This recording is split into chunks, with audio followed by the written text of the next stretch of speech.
Hello everyone. आज हम अपने कोऑर्डिनेशन केमिस्ट्री का सेकेंड लेक्चर स्टार्ट करेंगे, जिसमें हम सबसे पहले सीखेंगे आइसोमेरिज्म इन कोऑर्डिनेशन कंपाउंड्स।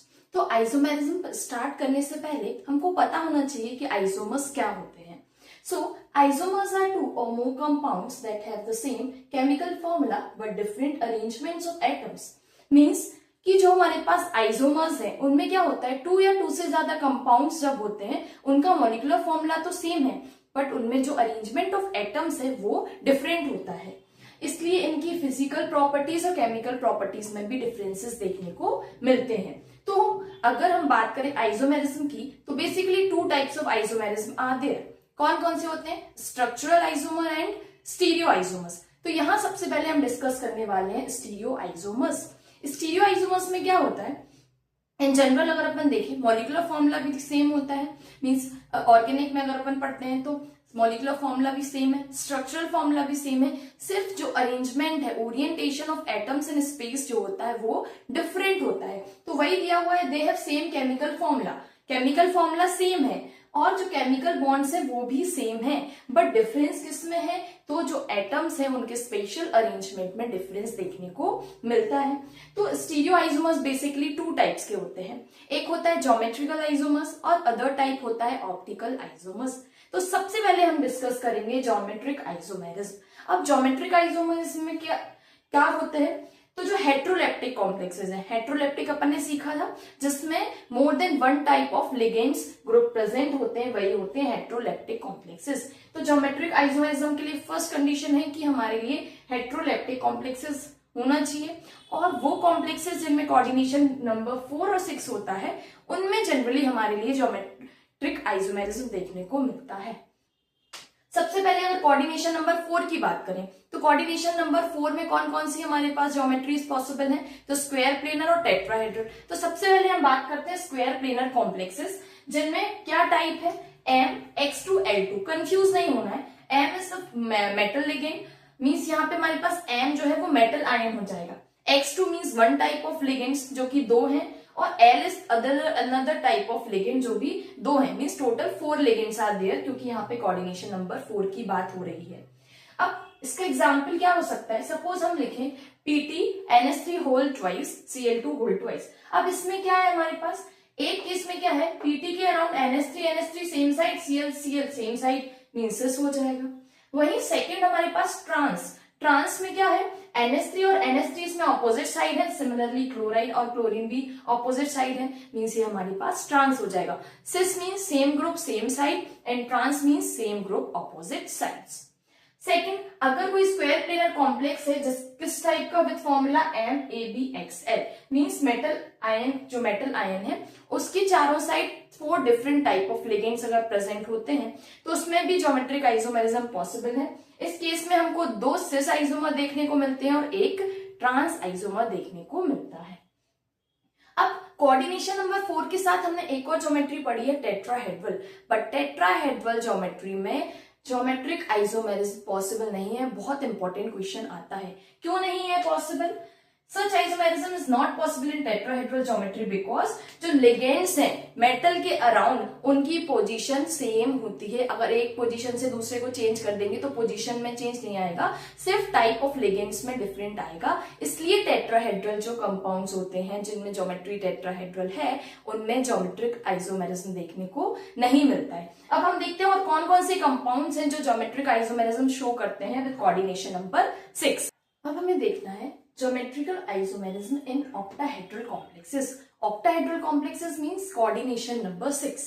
तो कोऑर्डिनेशन नंबर 6 के लिए हमारे लिए क्या जरूरत है कि जो मेटल आयन है वो साइड एटम्स जो है 6 साइड एटम्स से बॉन्डेड होना चाहिए, जो कि लिगेंड्स के एटम्स होंगे। तो उसमें फर्स्ट हमको पढ़ना है, फर्स्ट टाइप है MX2L4 टाइप, मींस ऐसा ऑक्टाहेड्रल कॉम्प्लेक्सेस जिसमें मेटल आयन के अराउंड हमारे पास 2 टाइप्स ऑफ लिगेंड्स प्रेजेंट हो, जिनमें से वन टाइप के लिगेंड्स 2 होने चाहिए और अनदर टाइप के जो लिगेंड्स है वो 4 होना चाहिए। तो इसका एग्जांपल हो सकता है CuNH3 होल 4 Cl2 पॉजिटिव। तो इसको हम कैसे अरेंज कर सकते हैं? फर्स्ट अगर हम सिस फॉर्म देखें तो सिस फॉर्म में क्या है, जो वन टाइप के लिगेंड जो कि 2 है वो क्या है, सिर्फ आसपास लगे हैं, नियर बाय, तो ये सिस हो जाएगा। वहीं जो हमारे पास सेम टाइप ऑफ 2 लिगेंड्स हैं वो ऑपोजिट साइड लगे होते हैं तो इसको हम क्या बोलते हैं, ट्रांस। इस केस में Cl जो है वो 2 है, तो एक बार वो आसपास लगे हैं तो सिस, और यहाँ ऑपोजिट साइड लगे हैं तो उनको हम क्या बोल देंगे, ट्रांस बोल देंगे।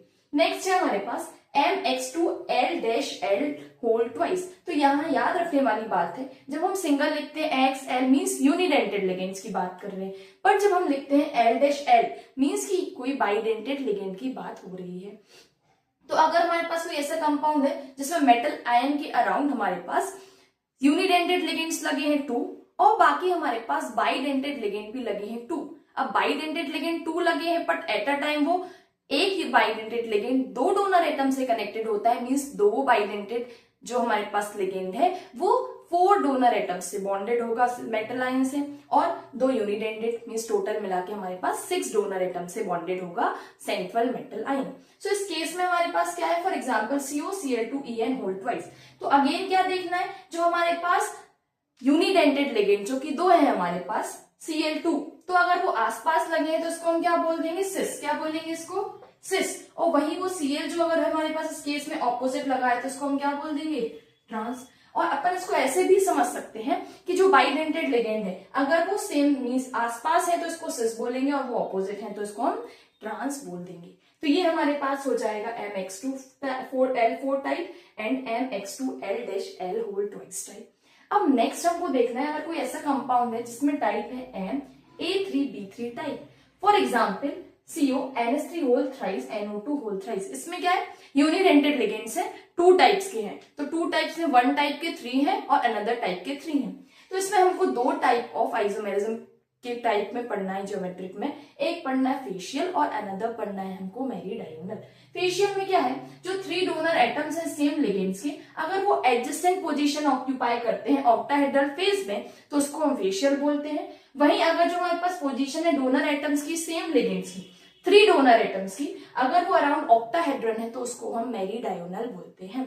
फॉर एग्जाम्पल इस केस में क्या है, CONH3 एक फेज में, NO2 एक फेज में, तो इसको हम फेशियल बोल देंगे। और मेरीडायोनल में क्या है, NH3 और NH3 दो तो सेम आसपास हैं बट एक NH3 इनके ऑपोजिट है। सिमिलरली NO2 आसपास है बट एक और NO2 इनके जस्ट ऑपोजिट है, मींस ऑक्टाहेड्रन फेज में प्रेजेंट है, इसलिए हम इसको बोलते हैं मेरीडायोनल। फेशियल के लिए शॉर्ट फॉर्म हम लिख सकते हैं फेक और मेरीडायोनल के लिए हम लिख सकते हैं मर। अब हम पढ़ेंगे स्टीरियो आइसोमेरिज्म का सेकेंड टाइप जो कि है ऑप्टिकल आइसोमर्स। तो first of all optical isomers क्या होते हैं, तो जब हमने हेलो अल्कीन्स और हेलो अरीन्स पढ़ा था तब हमने देखा था ऑप्टिकल आइसोमर्स क्या होते हैं। तो जब हमारे पास किसी कंपाउंड में कायरल कार्बन एटम होता है तो वो क्या होता है, ऑप्टिकली एक्टिव होता है। तो ये क्या करता है, जब इसके सॉल्यूशन से प्लेन पोलराइज लाइट को पास किया जाता है तो ये इस लाइट को रोटेट कर देता है, या तो क्लॉकवाइज डायरेक्शन में या फिर एंटी क्लॉकवाइज डायरेक्शन में। तो वो कंपाउंड जो कि क्लॉकवाइज डायरेक्शन में रोटेट करेंगे वो डी आइसोमर्स कहलाते हैं, मींस की डेक्स्ट्रो रोटेटरी। और वो आइसोमर्स जो कि एंटी क्लॉकवाइज डायरेक्शन में रोटेट करते हैं उनको हम बोलते हैं लीवो रोटेटरी। तो यहाँ दिया हुआ है these are mirror images that can not be superimposed. ये क्या है, मिरर इमेज कंपाउंड है जो एक दूसरे के ऊपर सुपर इम्पोज नहीं होती है, इनको अपन इनेंशियोमर्स भी बोलते हैं। तो इसमें फर्स्ट है हमारे पास डेक्स्ट्रो और सेकंड है लीवो। सो कुछ पॉइंट्स है जो हमें इसमें याद रखने वाले हैं, बहुत इंपॉर्टेंट है। फर्स्ट, ऑप्टिकल आइसोमर्स जो कॉमन है किसमें होते हैं, वो ऑक्टाहेड्रल कॉम्प्लेक्सेस जिसमें डाइडेंटेड लिगेंड्स प्रेजेंट हो। For example COEN whole thrice. Second है हमारे पास कोऑर्डिनेशन एंटाइटी ऑफ टाइप जो कि है PTCl2En होल ट्वाइस, जिसमें अभी अपन ने ज्योमेट्रिकल आइसोमर्स बनाए थे। तो उसमें जो सिर्फ सिस फॉर्म होता है वही ऑप्टिकल एक्टिविटी शो करता है, ट्रांसफॉर्म ऑप्टिकल एक्टिविटी शो नहीं करेगा। तो हम अगर एग्जाम्पल इसको ड्रॉ करके देखते हैं तो फर्स्ट एग्जाम्पल जो हमने देखा था COEN whole thrice whole tri positive, इसमें क्या है हमारे पास En जो है उसको हमने अरेंज किया एक फॉर्मेट में जिसको हमने नेम दे दिया रैंडमली डेक्स्ट्रो या लीवो, वो हम दे सकते हैं। जब हम इसकी मिरर इमेज बनाएंगे तो जो अनदर कंपाउंड है, अगर ये डेक्स्ट्रो है तो ये लीवो हो जाएगा और ये लीवो है तो ये डेक्स्ट्रो हो जाएगा। अब मिरर इमेज बनाने के समय क्या याद रखना है, अब जो मिरर के पास ये दिख रहा है तो इधर भी मिरर के पास ऐसा ही होना चाहिए, इधर मिरर के पास यहाँ En है तो इधर मिरर के पास En होना चाहिए, इधर मिरर से दूर एक En है तो इधर भी मिरर से दूर एक En होना चाहिए। सिमिलरली अगर हम एक और एग्जांपल देखें cis PtCl2En whole twice di positive का हमारे लिए डेक्स्ट्रो और लीवो फॉर्म बनाना है, तो हम उसको कैसे बना सकते हैं? तो फर्स्ट केस में क्या है, Cl दोनों पास में, इसमें भी Cl पास में, बट याद रखने वाली बात है कि मिरर जो है, मिरर के पास में ही 2 Cl और एक En है। सिमिलर यहाँ पे मिरर के ही पास 2 Cl और एक En है, और एक En दूर है और इसमें भी एक En क्या है, मिरर से दूर है। तो ये हो जाएंगे डेक्स्ट्रो और लीवो फॉर्म। इसको हम रैंडम किसी को भी डेक्स्ट्रो और किसी को भी लीवो फॉर्म बोल सकते हैं। अब हमारे लिए पढ़ना है स्ट्रक्चरल आइसोमेरिज्म। तो स्ट्रक्चरल आइसोमेरिज्म क्या होता है? So structural isomers have the same chemical formula. इनके केमिकल फॉर्मूला तो सेम होते हैं बट केमिकल बॉन्ड्स डिफरेंट होते हैं। इसका ऑपोजिट हमने क्या देखा था स्टीरियो आइसोमेरिज्म में, कि जो स्टीरियो आइसोमर्स होते हैं उनका केमिकल फॉर्मूला भी सेम होता है, केमिकल बॉन्ड्स भी सेम होते हैं, पर जो स्पेशल अरेंजमेंट है एटम्स का, लिगेंड्स का around the central metal ion वो वेरी करता है। अब हमको देखना है हमें कौन कौन से टाइप्स पढ़ने हैं स्ट्रक्चरल आइसोमेरिज्म में। तो फर्स्ट हमको पढ़ना है लिंकेज आइसोमेरिज्म। तो लिंकेज आइसोमेरिज्म हमको कब देखने मिलता है? तो वो कोऑर्डिनेशन कंपाउंड जिनमें एटलीस्ट 1 एम्बिडेंट लिगेंड्स हो, वो हमको क्या शो करेंगे? Linkage isomerism. क्यों? क्योंकि इसमें क्या है, हमारे पास न्यूक्लियो लिगेंड तो सेम है बट उसमें जो डोनर एटम है वो चेंज हो जाएगा। फॉर एग्जांपल किसी मेटल में NCS अगर हमारे पास लगा है एज अ लिगेंड किसी मेटल आयन के अराउंड, तो एक बार N से कनेक्टिविटी हो सकती है और उसी टाइम पे S से भी हो सकती है। एक और एग्जांपल CONS3 5NO2 इसमें क्या है, हमारे पास NO2 है जो वो एम्बिडेंट लिगेंड है, मींस एक बार यहाँ से नाइट्रोजन से भी बॉन्डिंग हो सकती है मेटल आयन की, और सेम चाहे तो अपन ऑक्सीजन से भी बॉन्डिंग शो कर सकते हैं मेटल आयन की। नेक्स्ट हमको पढ़ना है कोऑर्डिनेशन आइसोमेरिज्म। कोऑर्डिनेशन आइसोमेरिज्म कब देखने को मिलता है? जब इंटरचेंज होता है लिगेंड्स का, किसके बीच में? कैटायनिक और एनायनिक एंटाइटीज, जो कि मेटल अलग अलग मेटल आयंस की होनी चाहिए बट सिंगल हमारे पास कोऑर्डिनेशन कंपाउंड होना चाहिए। फॉर एग्जांपल CrNH3 COCN6, इस केस में क्रोमियम अमीन से अटैच है, इसमें CO साइनाइड से अटैच है। बट सेकेंड केस में हम क्या कर सकते हैं, CO को अमीन से कनेक्ट कर दिया और Cr को Cn से कनेक्ट कर दिया। इन केस में ही क्या होगा हमारे पास, इस केस में भी क्रोमियम की ऑक्सीडेशन स्टेट +3 है, यहाँ भी क्रोमियम की ऑक्सीडेशन स्टेट +3 है। सिमिलर यहाँ पे CO की जो ऑक्सीडेशन स्टेट है +3 है, यहाँ पर भी CO की ऑक्सीडेशन स्टेट +3 है। मीन्स जब हम कोऑर्डिनेशन आइसोमेरिज्म देखेंगे तो जो हमारे पास मेटल आयन है उनकी ऑक्सीडेशन स्टेट में कोई भी चेंज नहीं आएगा। नेक्स्ट हमको पढ़ना है आयोनाइजेशन आइसोमेरिज्म।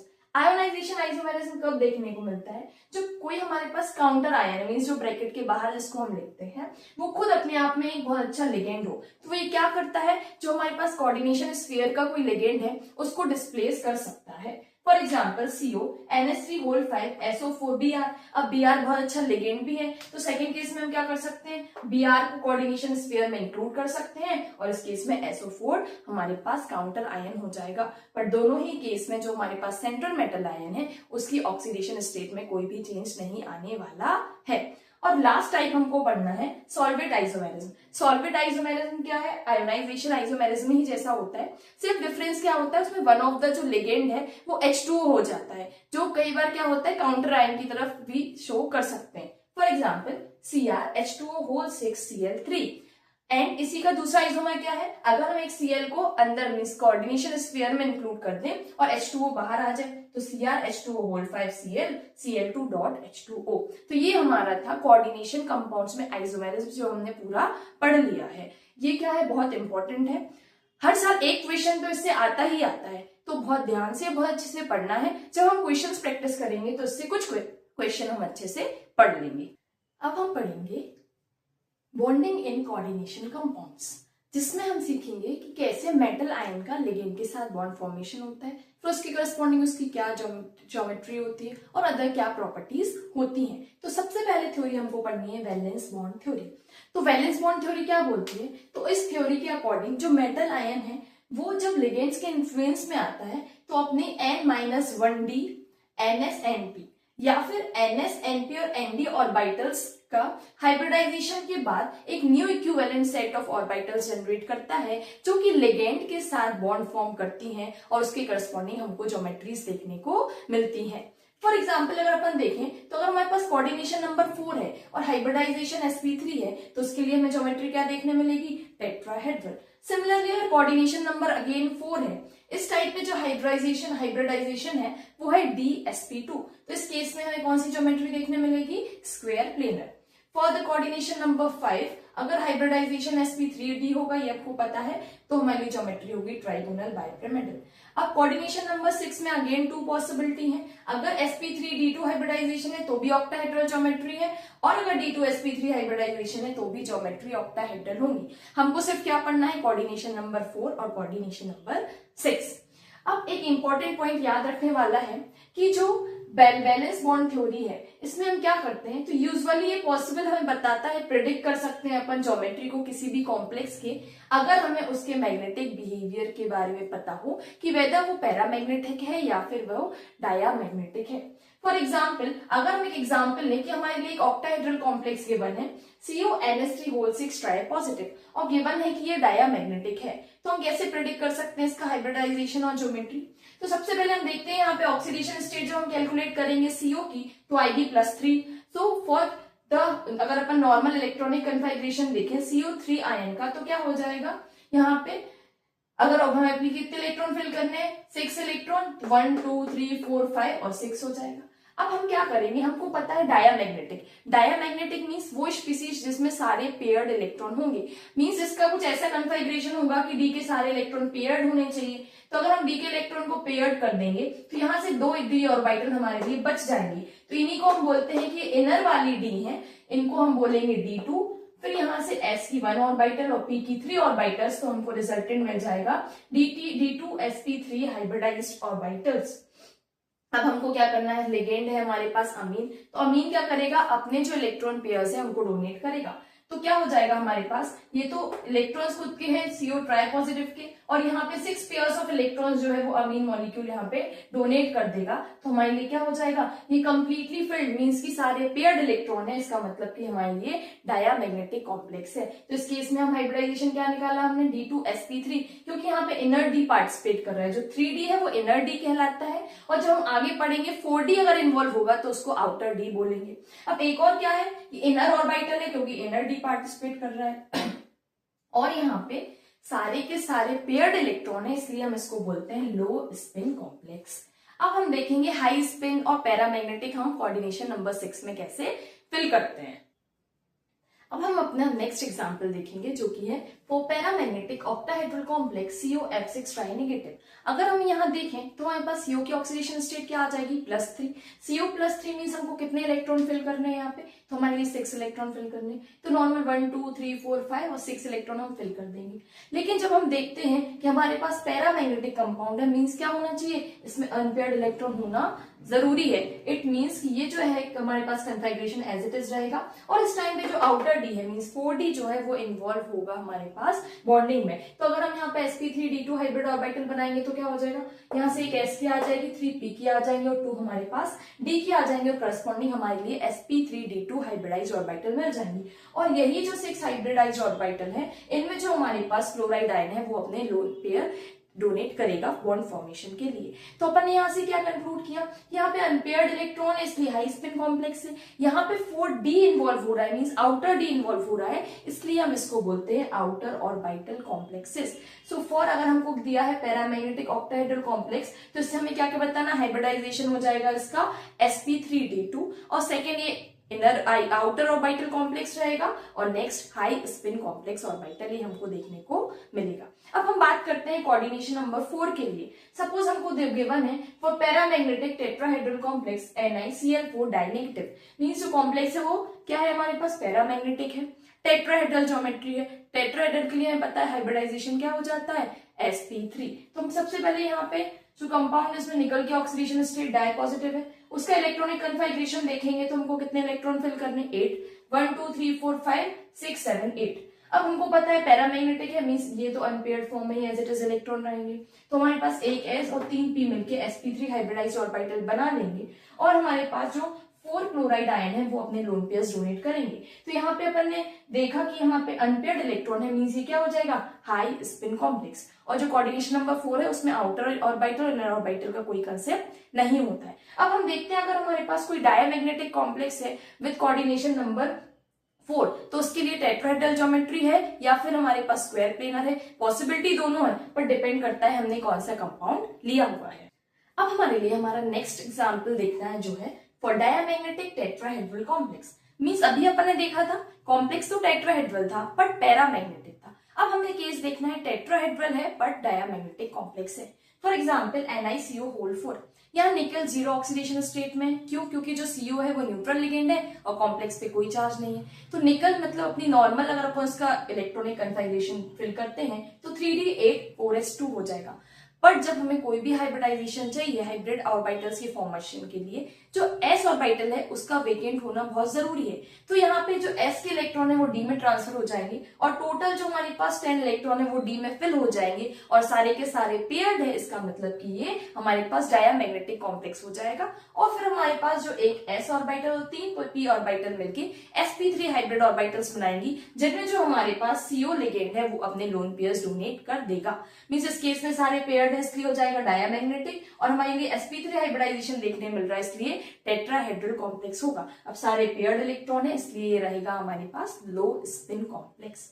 अब हम बात करते हैं for diamagnetic square planar complex. Means अब हमारे पास कंपाउंड जो है डायमैग्नेटिक है बट इस केस में हमें स्क्वायर प्लेनर ज्योमेट्री देखने मिलेगी क्योंकि इस टाइम पे हमारे लिए हाइब्रिडाइजेशन में चेंज मिलेगा। For example NiCN4 whole di negative. इस केस में निकल डाई पॉजिटिव स्टेट में है तो यहाँ पे उसका इलेक्ट्रॉनिक कन्फिगरेशन क्या हो जाएगा हमारे पास 3D8 1 2 3 4 5 6 7 8। अब हमें पता है डायमैग्नेटिक है, मींस यहाँ पे जो इलेक्ट्रॉन अनपेयर्ड थे उनको भी पेयर्ड कराना पड़ेगा। मींस यहाँ पे 3D में हमारे पास कितने 8 इलेक्ट्रॉन हो जाएंगे। तो यहाँ से एक d ऑर्बिटल वेकेंट मिल जाएगा, 1 s ऑर्बिटल और 2 p ऑर्बिटल मिलके dsp2 हाइब्रिड ऑर्बिटल्स का फॉर्मेशन करेंगे, जिसकी करस्पॉन्डिंग हमारे लिए स्क्वायर प्लेनर ज्योमेट्री मिलेगी। और जो हमारे पास 4 CN ग्रुप्स हैं वो अपने lone pairs in hybrid orbitals में डोनेट कर देंगे। तो इस बेसिस पे हमने देखा कि वैलेंस बॉन्ड थ्योरी में अगर हमको कंपाउंड पता है और अगर हम देखेंगे नंबर ऑफ लिगेंड्स तो उसकी करस्पॉन्डिंग ऑक्टाहेड्रल और स्क्वायर प्लेनर या टेट्राहेड्रल ज्योमेट्री किसके बेसिस पे रहेगी, तो अगर डायमैग्नेटिक है कि पैरामैग्नेटिक है उस अकॉर्डिंग हम इलेक्ट्रॉन्स को फिल करते हैं और रिजल्टेंट हाइब्रिडाइजेशन और ज्योमेट्री को फाइंड कर सकते हैं। अब हम नेक्स्ट लेक्चर में सीखेंगे कि हमारे पास और कौन कौन से बॉन्डिंग कोऑर्डिनेशन कंपाउंड में हो सकते हैं, मींस कौन कौन सी थ्योरी और हैं जो कि इसके बियॉन्ड कॉन्सेप्ट्स को एक्सप्लेन करेंगी। इन केस फॉर अगर हमें मैग्नेटिक बिहेवियर सीखना है तो मैग्नेटिक बिहेवियर नॉर्मल हम इलेक्ट्रॉन्स को फिल करेंगे, सारे पेयर्ड इलेक्ट्रॉन आते हैं अगर स्पीशीज में तो हमारे पास हो जाएगा वो डायमैग्नेटिक, और इन केस अगर एक भी अनपेयर्ड इलेक्ट्रॉन आएगा तो हमारे पास हो जाएगा पैरामैग्नेटिक कॉम्प्लेक्स। तो नेक्स्ट लेक्चर में हम सीखेंगे अपनी जो नेक्स्ट थ्योरी है जो कि crystal field theory. Thank you.